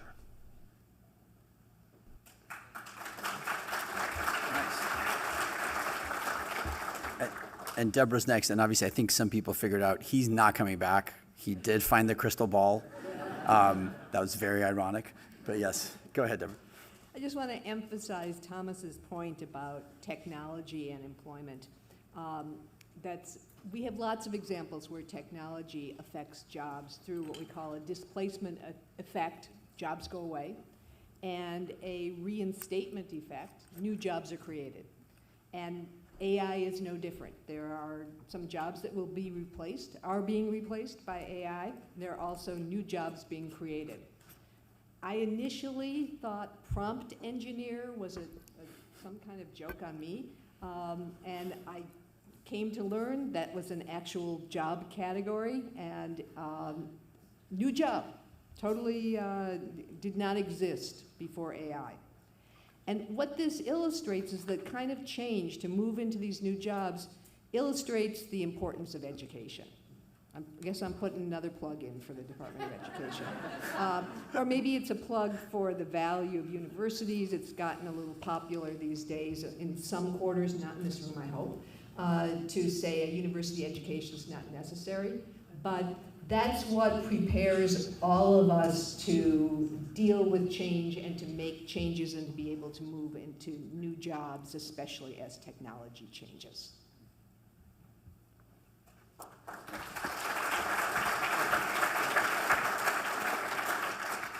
I think we're in an interesting moment with AI, right? I mean, Thomas spoke a little bit to creative destruction, a wonderful economic term, an idea that you've got to destroy something to create something else, and on net, you hope you're better off, right? And I'm a consumer of AI tools right now, begrudgingly, right? I'm not an early adopter on this one, and it comes up to me, right? I've had to infuse rules with my team, like, all right, if you're gonna use AI to write something that you want me to review, you must tell me in advance that you used AI. Because I need to know if that crappy writing I'm editing is coming from you or coming from AI, right? Because I just need to know how sensitive I need to be to tell you that your writing's crappy. It's easier if I know that it came from AI.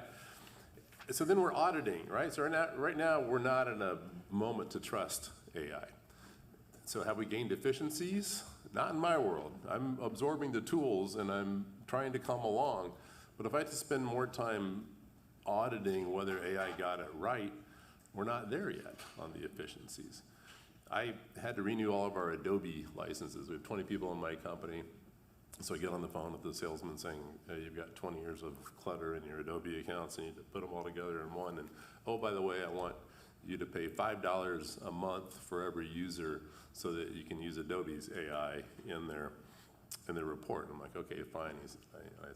He says, I want to log onto your screen and show you how it works. I'm like, all right, fine.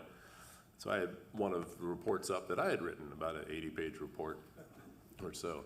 And he said, look, I click this button right here and it summarizes the report, so no one needs to read this 80-page report. Right? Which, I'm cool. If I'm part of the destruction for creative destruction, fine, so be it. But the summary was terrible. I'm like, buddy, this is a terrible summary, I know, because I wrote the report, and this is, no, I'm not gonna pay $100 a month for my team to have this tool that does a lousy job summarizing our report. Thank you, no thank you, right? So I like how it's coming out, I see the potential. We're in an interesting time that we're nowhere near there yet to trust it, and that doesn't yield efficiencies that you expect to come somewhere down the road. I love that. All right, I'm going to try to do my best to talk towards you all about this, because this is awkward, by the way, listening to an amazing panel and trying to join it midstream, but I'm going to do my best. I got about 3 or 4 thoughts here, which I may or not have worked out ahead of time with a friend of mine. I won't say her name, Gina.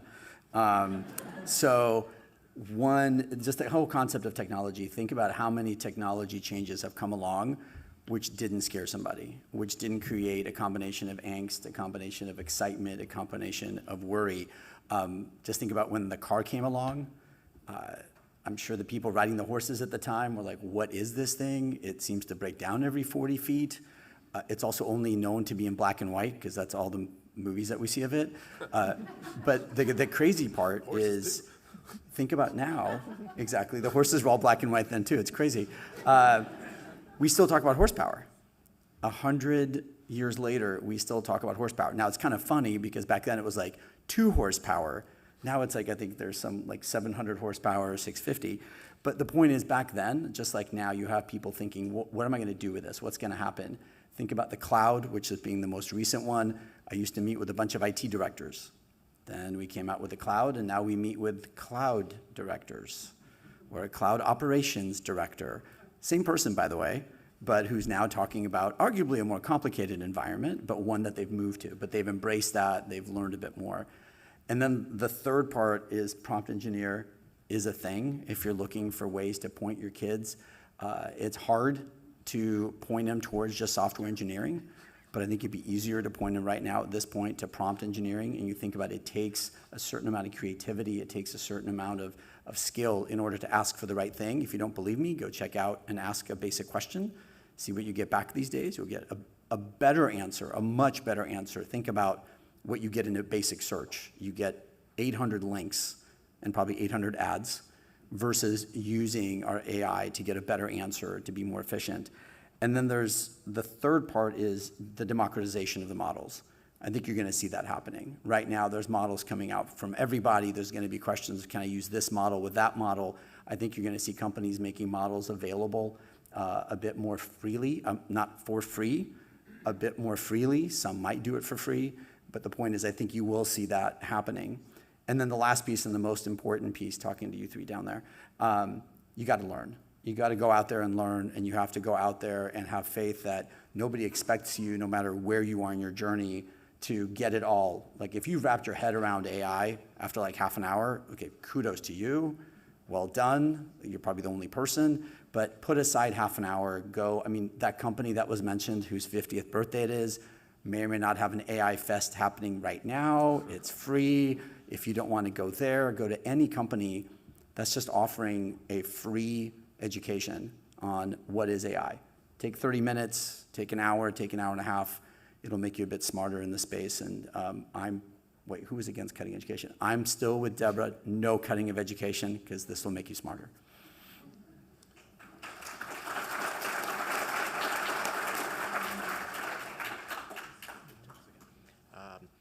This panel is an economics panel. So much of what we do in economics is we discuss prices in one way or another. So Thomas, I think, already mentioned that I think the key prediction economics has on prices, which is the price of anything that sort of can be automated using AI will get really low. And symmetrically, the price of anything that can't be automated using AI will get commensurately high. And the main thing I want to add to that is that sort of as a further implication of that, the way that this plays out, I think will go quite differently to the way that sort of people are naively thinking. Because in particular, I think that exactly because the price of the non-automatable stuff will get relatively high, it means that any sort of sector that can't be automated will just become a more and more important part of the economy. And to a large extent, we've already seen that over the last 30 years with healthcare. Right? Over the last 30 years, what's the sector that has really resisted technological progress? It's been healthcare. And why, I think the high-level sort of explanation of why healthcare costs are now such a big part of the economy is it's the part of the economy that can't be automated. Whether healthcare carries on being that sector, I think that there's a lot of doubt over that. We've been talking about, Thomas is all optimistic on efficiency gains in healthcare. Healthcare is like fusion. Like healthcare efficiency is like fusion. Like for the last 70 years, increased efficiency in healthcare has been 10 years away. But maybe now fusion, Chris promises fusion. Maybe this is the year we get fusion and healthcare efficiency. But there's going to be something that can't be automated, and when we look at the economy, that's the sector that is going to be really big in the economy. The sector that can't be automated.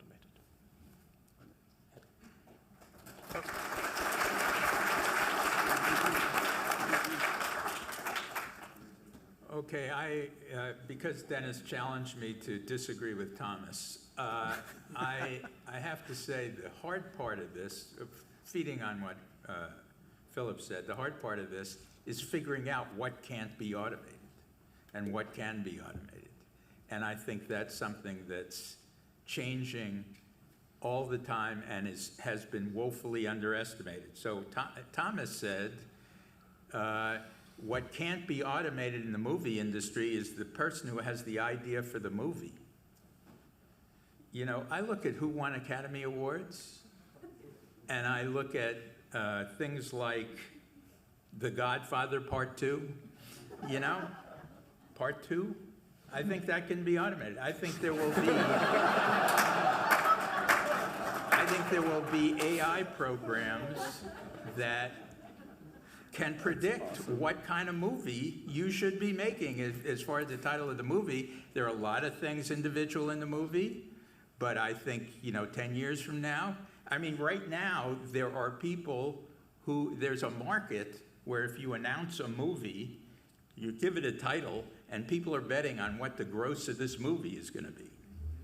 And there's a market to determine that. And I just don't, I think it's very difficult to tell what's automatable and what's not, especially rapidity, which AI is moving. One other thing, so I also have a prediction. So I know the prediction part's coming next, but here's my prediction, which is consistent with other innovations like AI, which is 10 years from now, if you list the top 10 companies in AI right now, I don't care how you decide your list, profitability, sales, scientific achievement, whatever, no more than 2 of those will be in the top 10 years from now. That's my prediction. Because you just don't know. There's just too much not to know, as Phillip said,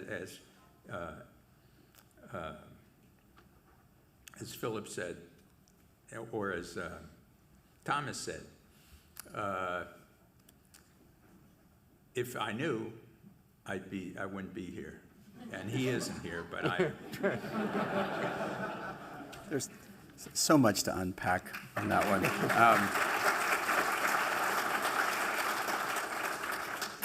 So if Coppola, if you're listening to this at some point and you want to donate to the UW, we loved right. Godfather 2. It was fantastic. Might have been a bad example. Cannot be replaced. And I'm about to give you guys the cutest moment ever. I happened to look at my phone to look at how much The Godfather made, which, by the way, Godfather 2 made $93 million back then. And I got a text from Laura, who's out here, and she said, Ed Rice can't be automated. Which I agree with. All right, so we're now in the prediction phase, and speaking of things we can't automate, we seem to have lost access to the tapes, as I would say, from last year. But there's good news. We have the transcriptions. So I'm just going to give half the panelists are like, oh, they're lost? That's a bummer. So before we have them give the new ones, I've got the transcriptions here. Please tell me if I'm wrong. Debra, I think you were basically saying, let's see, I do predict that next year we will not be talking so much about inflation, and I think that will be a thing in the past. And then there was the Yogi Berra quote. Does that sound close? That's, was it AI summarizing? Yeah, no? Yeah, sure. I have done a bad job as prompt engineer on that one. Chris, you had talked about that for sure the economic cost of climate crisis would some way be addressed, and that there would be some breakthroughs on energy, which fusion is in there. There you go. Now, I heard coal is the new hotness, though. There was just an article, but we'll leave that out of it. Thomas, by the way, crushed it. Like, Thomas was like 3 for 3. He was about to triple down on the price of gas being below $4. He decided to finally listen to his significant other and say it will not be below $4, so he got that right. He stunningly said that NVIDIA will not double its market cap, which, depending on what is said next week, for some reason may or may not double, but I think they were 219 billion last year. They have not doubled. And then he actually had one in here that the Fed will only have one interest cut at most this year. So he did really well.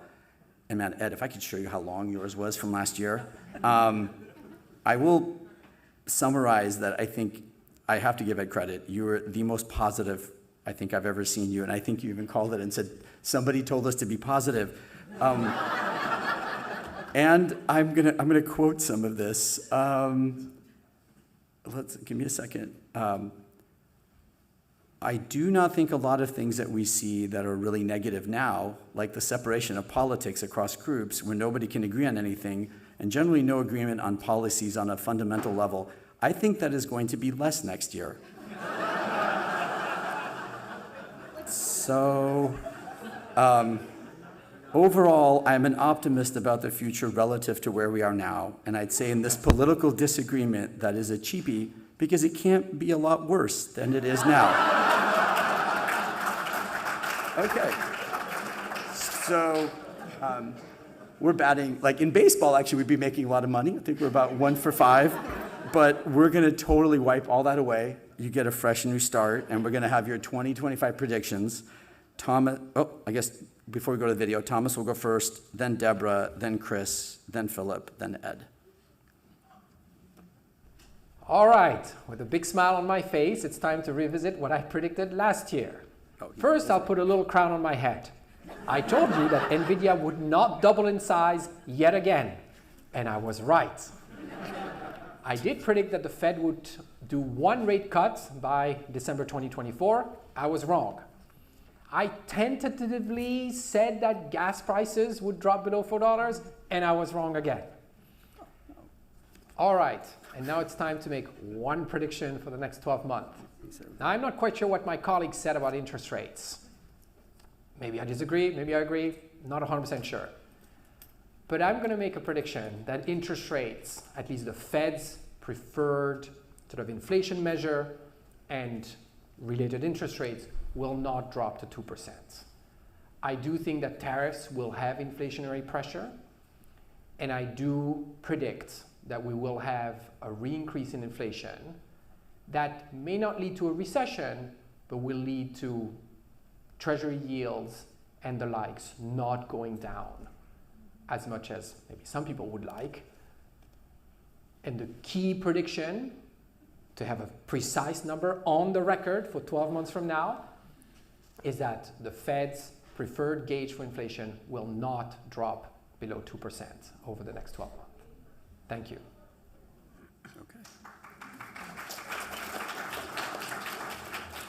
As you can tell, Thomas is he wasn't happy about being right at all, at all. And by the way, I go back to transcript. He really did say that gas was going to be above $4, so I think he got that one right too. Debra. So the new tariff regime, wherever it lands, is going to upend big parts of the global trading system. But I predict that the U.S. trade deficit's not going to be appreciably better a year from now than it is now. And a big part of the reason is what I think I could call tariff arbitrage. That's if you don't have exactly the same rate of tariff across all countries in the world. If you have, for example, a China with, I heard this afternoon it was up to 145%.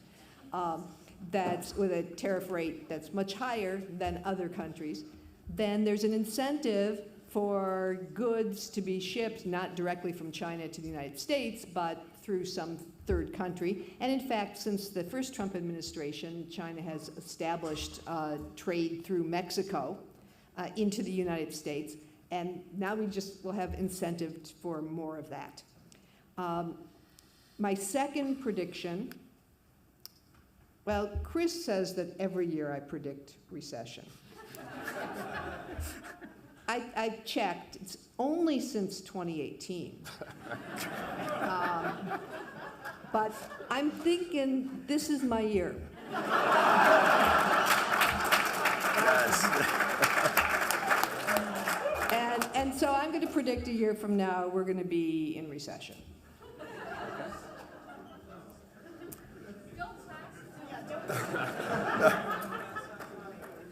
Well, who am I to disagree with Professor Glassman's annual forecast of a recession in that regard, especially this year?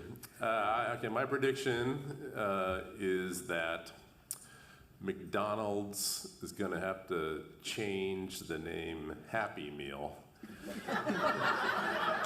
to something else as the price rises above $10 for that meal. Can no longer maintain the irony of calling it, and that it's going to be mostly potatoes in there due to the glut of American potatoes that are going to have to stay in America and find their way into a bigger, heftier meal that was formerly called a Happy Meal. That's my prediction. That's awesome.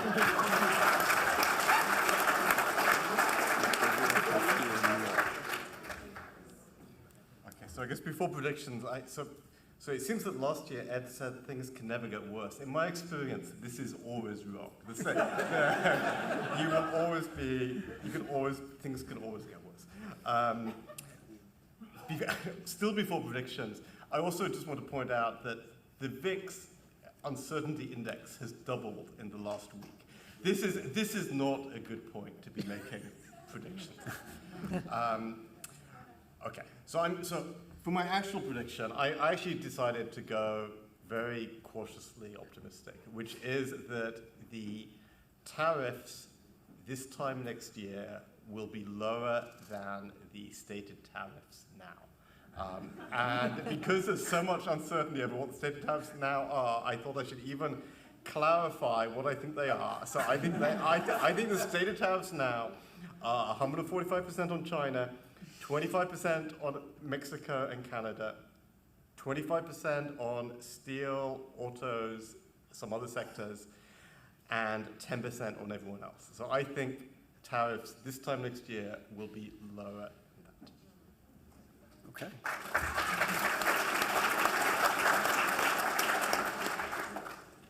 Okay, first, I'd like to say I think my prediction last year was correct. And the reason for this is because tariffs have brought us all together. Yes. I mean, nobody likes tariffs, so where have we had that before? It's a time of comedy for all people. Except for maybe one, maybe two. Okay, my prediction is that next year at this time, I will not be on the panel.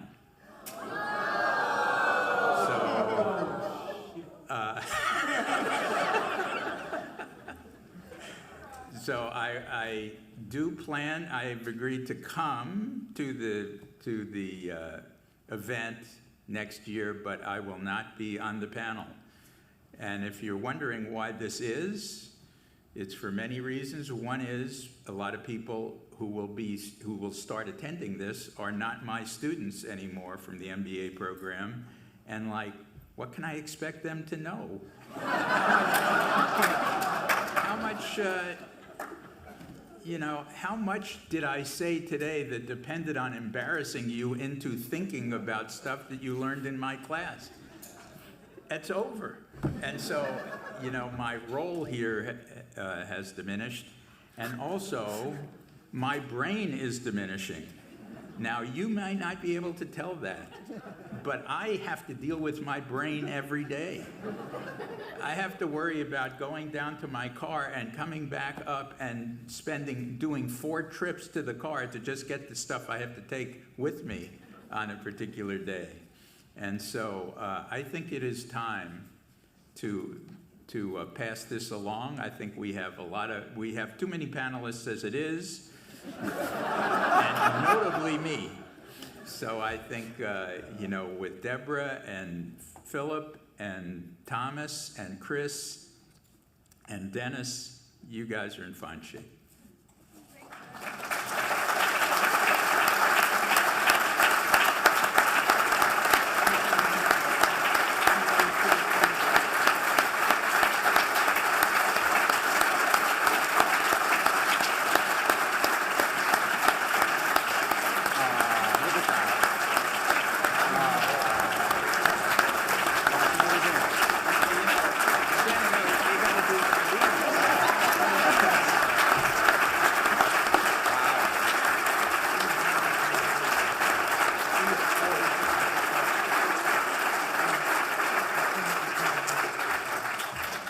Thank you all for that. Oh yeah, we're totally gonna close after that. So, one, I mean, I'm not saying anything is possible, but I mean, if a third presidential term can be possible, one more year could be possible. We never know. I mean, it's a long year. Obviously, Andrew and I have known about this for a little while, and I don't want to cry in front of people, but I think you've been an incredible. I mean, you started this, and I didn't tell the story this time because we tell the story every year, but I am going to tell the story now because this might be your last time. 24 years ago, Karma Hamajalaikas, and I'm sure I butchered that name, one of the nicest human beings you will ever meet, wanted to talk about the state of the economy, answer some questions from the students, and so she talked to her friend Ed, and it's like, hey, we should do this thing where we just kind of hang out for breakfast, and we invite students to come and, if they want to hang out with us and listen. And obviously, that was the humble beginnings. Now, the irony, and those of you that were here last year definitely know this story. For the newbies, it's one of my highlights. Ed may or may not have missed the bus to get to breakfast with Karma and Ed. So for the first year, it was just breakfast with Karma. And Ed, after that, got better and showed up, and so his name was added to the marquee. First, it was kind of like breakfast with Karma and Ed. And then he got equal billing 24 years ago. So to see what you have helped develop and be a part of, to see the 300 people here, the 900 online, could not say thank you anymore. You are amazing.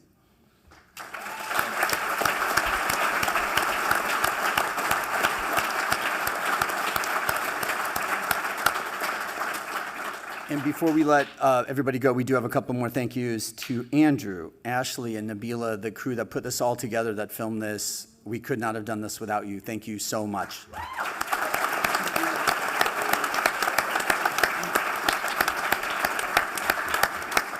To our friends at Whittier Trust, thank you for sponsoring us yet again. It's awesome. Thank you. And of course, thank you to just the right amount of panelists. Let's be clear. Perfect amount of panelists. Thank you so much for sharing your wisdom with us.